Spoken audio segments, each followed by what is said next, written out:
आदित्य ठाकरे 7 नवंबर को बुल्ढाना का दौरा करेंगे। उनकी सभा बुल्ढाना और महकर में होंगी, इसलिए बुल्ढाना तहसील के शिवसेना प्रमुख लखन गाढ़ेकर ने सभा की अनुमति के लिए पुलिस को औपचारिक रूप से आवेदन किया। हालांकि पुलिस ने कानून व्यवस्था के मुद्दे को देखते हुए इस जगह पर सभा करने से इनकार कर दिया है, जिससे पुलिस और शिवसैनिकों के बीच विवाद निर्माण हो गया है। शिंदे समूह के संजय गायकवाड़ का संपर्क कार्यालय उस जगह के करीब है जहां सभा होनी है, इसलिए कानून व्यवस्था की समस्या उत्पन्न हो सकती है। इसलिए पुलिस ने बुल्ढाना में आदित्य ठाकरे की सभा को अनुमति देने से इनकार कर दिया है। हालांकि आदित्य ठाकरे की सभा को लेकर पुलिस और शिवसैनिकों के बीच टकराव हुआ है। शिवसैनिकों का कहना है कि सभा जयस्तंभ चौक के गांधी भवन में ही होगी। हालांकि जयस्तंभ चौक को 5 रास्ते जुड़ने से ट्रैफिक जाम की समस्या निर्माण हो सकती है और साथ ही संजय गायकवाड़ का कार्यालय नजदीक होने से बुल्ढाना पुलिस ने बैठक को अनुमति नहीं दी। हे बघा, अत्यंत चुकीची माहिती किंवा अत्यंत चुकीचा मेसेज मीडियामार्फत व्हायरल केला जात आहे।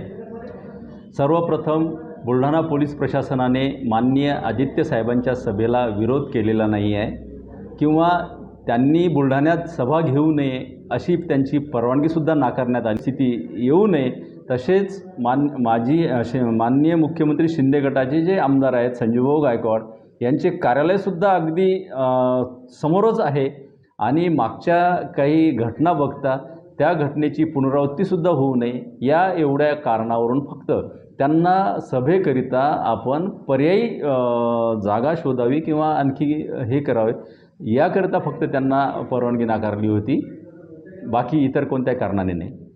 हे काय म्हणत असतील मला माहिती नाही, परंतु पोलीस प्रशासन त्या ठिकाणी ज्या ठिकाणी कायदा व सुव्यवस्थेचा प्रश्न निर्माण होऊ शकतो आणि जनतेच्या हिताकरिता काही कठोर पावले पोलीस प्रशासनाला उचलणे भाग पडते, अशा वेळी पोलीस प्रशासन त्या ठिकाणी कायदा सुव्यवस्थेला कुठेही तडजोड करणार नाही। बुल्ढाना पुलिस ने आदित्य ठाकरे के सभा स्थल को अनुमति देने से इनकार करते हुए आयोजकों से अनुरोध किया है कि वे किसी और सभा स्थल पर सभा लें। तो वही शिवसैनिकों का कहना है कि हम सभा उसी स्थान पर करेंगे जहां नियोजन हुआ है।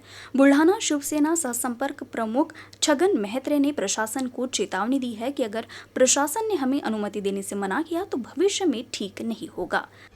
आदित्य साहेबांची सभा शहरातली रद्द नाही झाली तर गांधी भवनातल्या जागेच्या ऐवजी दुसऱ्या ठिकाणी त्यांनी तो कार्यक्रम करावा अशा सूचना सल्ला पोलीस प्रशासनाकडून त्यांना देण्यात आलेला आहे।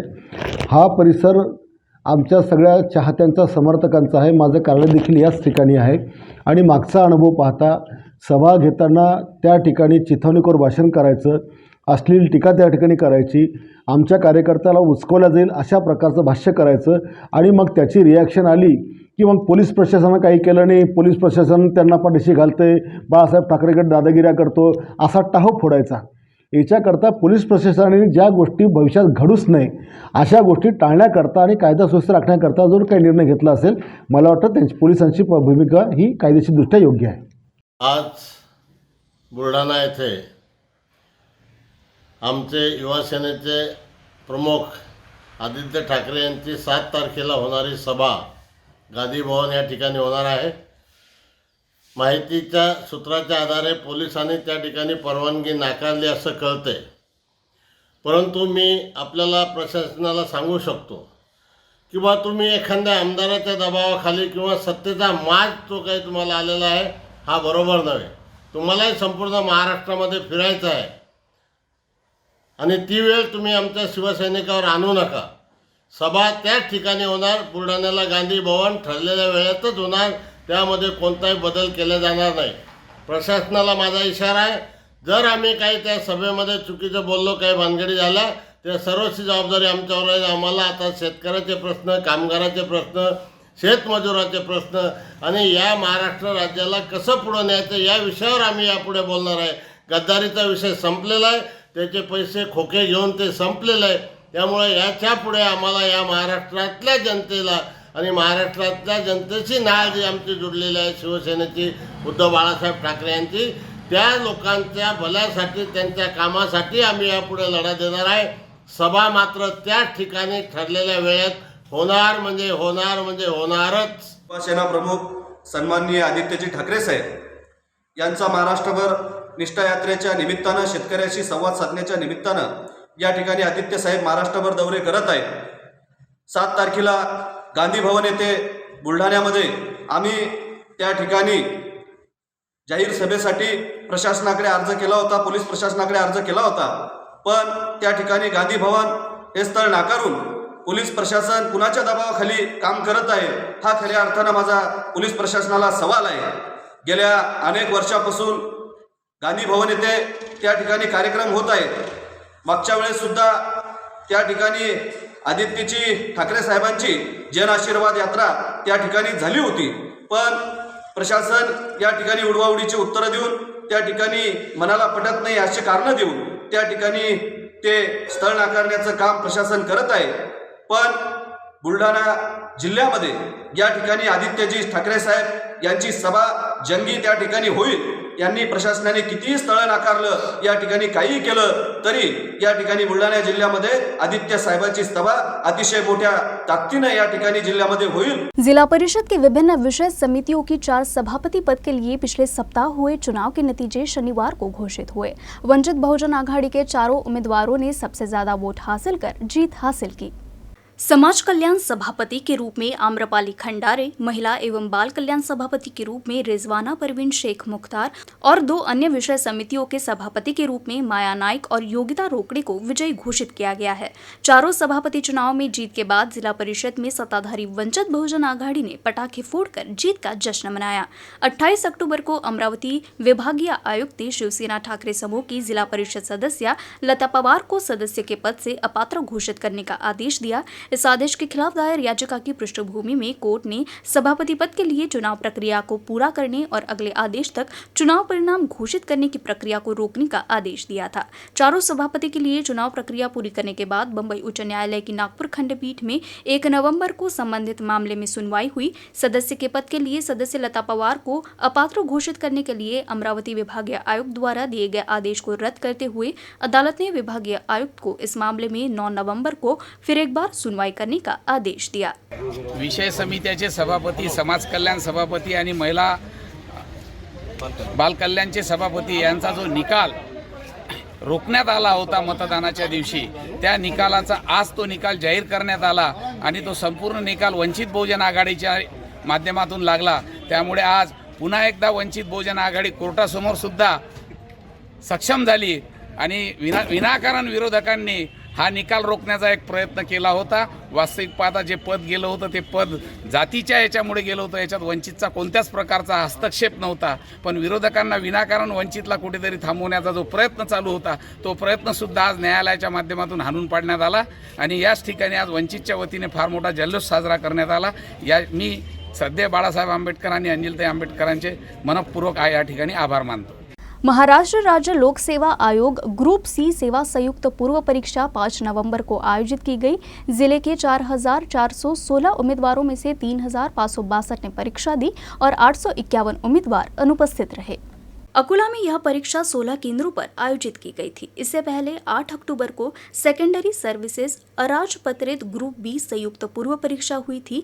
परीक्षा केंद्र में कानून व्यवस्था बनाए रखने और किसी गड़बड़ी को रोकने के लिए आदेश जारी किए गए. परीक्षा नियंत्रक के रूप में resident deputy collector professor Sanjay Khadse ने निरीक्षण किया. परीक्षा के सुचारू संचालन के लिए कुल 4 समन्वय अधिकारी कार्यरत थे.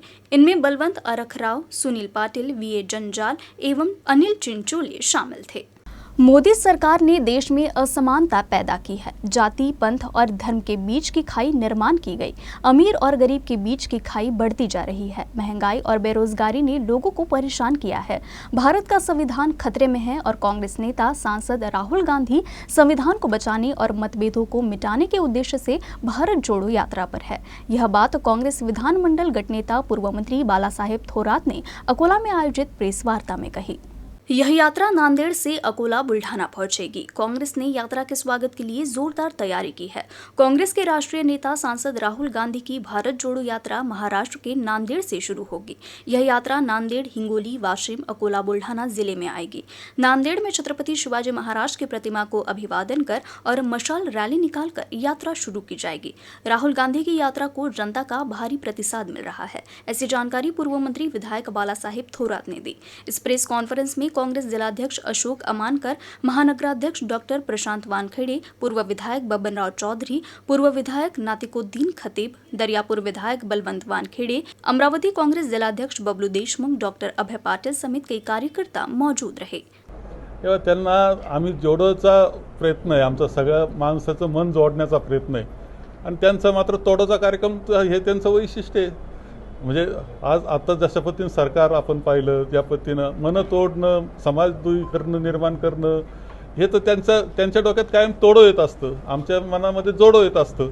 ते कल्पना करतायत फक्त, ते वास्तवात येणार नाही. सर, या यात्रेच्या जोडो यात्रेच्या दरम्यान काही भाजपचे किंवा दुसरे काही नेते जोडणार आहात का तुम्ही? काही आहे का संपर्कात?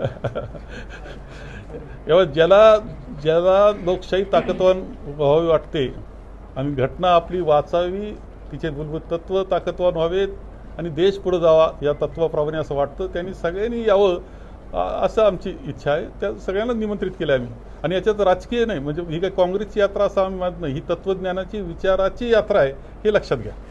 तेव्हा त्यांना आम्ही जोडण्याचा प्रयत्न आहे, आमचा सगळ्या माणसाचं मन जोडण्याचा प्रयत्न आहे आणि त्यांचा मात्र तोडाचा कार्यक्रम हे त्यांचं वैशिष्ट्य आहे.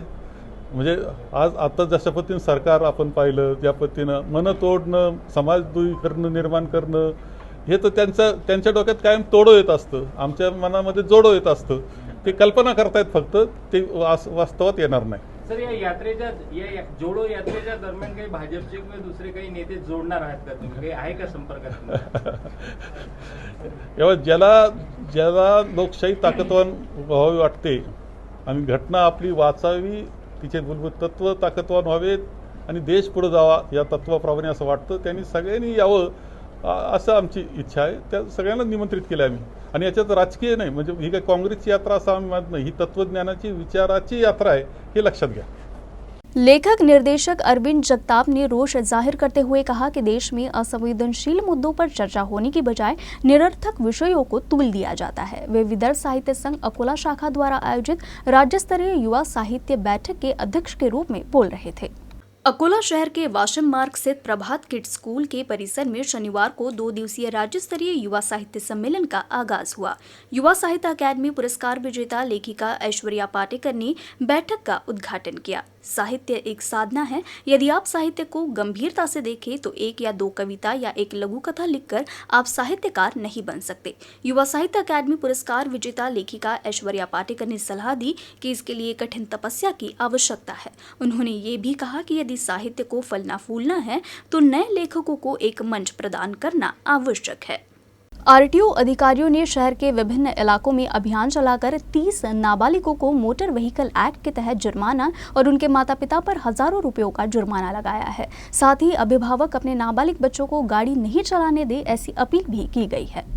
Motor vehicle accident data report जारी की गई है। इस रिपोर्ट के अनुसार जनवरी से अक्टूबर 2022 के बीच कुल 97 मोटर वाहन दुर्घटनाओं में जानमाल का नुकसान हुआ है। यह घातक दुर्घटनाओं में 75 एक्सीडेंट 18 वर्ष से कम उम्र के बच्चों के थे। इस रिपोर्ट के मद्देनजर उपक्षेत्रीय परिवहन अधिकारी जयश्री दूतोंडे ने अकोला जिले में 18 वर्ष से कम उम्र के बच्चों के साथ होने वाली दुर्घटनाओं को कम करने के उद्देश्य से एक विशेष निरीक्षण अभियान चलाया। विशेष निरीक्षण अभियान के तहत अकोला शहर में विभिन्न स्थानों पर दोषी पाए गए 15 वाहन मालिकों के खिलाफ कार्रवाई की।